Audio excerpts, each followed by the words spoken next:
Hello and welcome. Today I am working on a 16 by 20 inch canvas from Michaels. This will be another color split. I am using all custom colors besides the black. That's the only color that I didn't make. For this acrylic painting, I will be doing it exactly like the previous one. So I'm going to do my color blocking as my base. Then I am going to layer my colors in the center of each color block and use my air puffer tool to puff them out. The only other goal that I have for this painting is to try to keep the base as symmetrical as I can. But in doing this voiceover after I've poured the acrylic painting, I can already tell you that that will not be the case.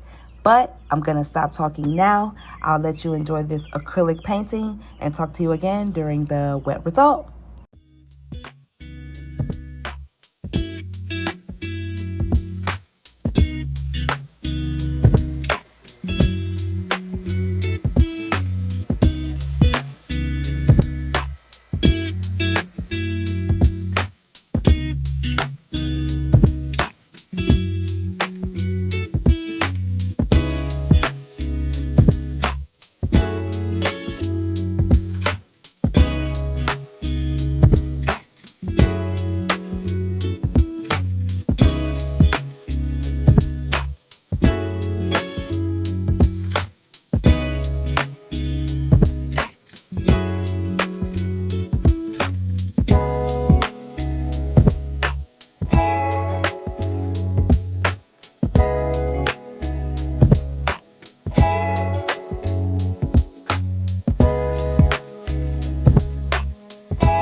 Here it is.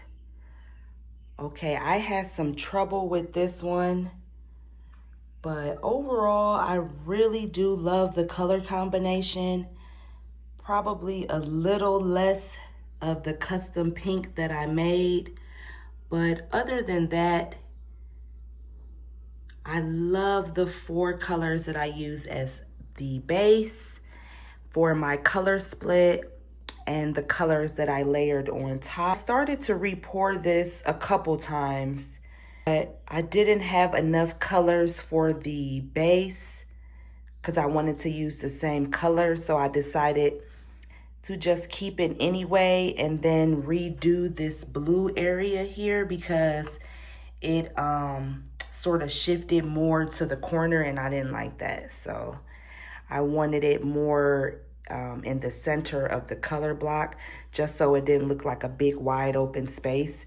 And I also wanted to do one right here in the center, but I just didn't want to mess up the entire composition from trying to do that. So I will do it next time, and I am going to make sure all of my paints are the same consistencies because I noticed the blue was moving a lot faster than the other colors on the base. So stay tuned for the dry results in the next video, and thank you for watching.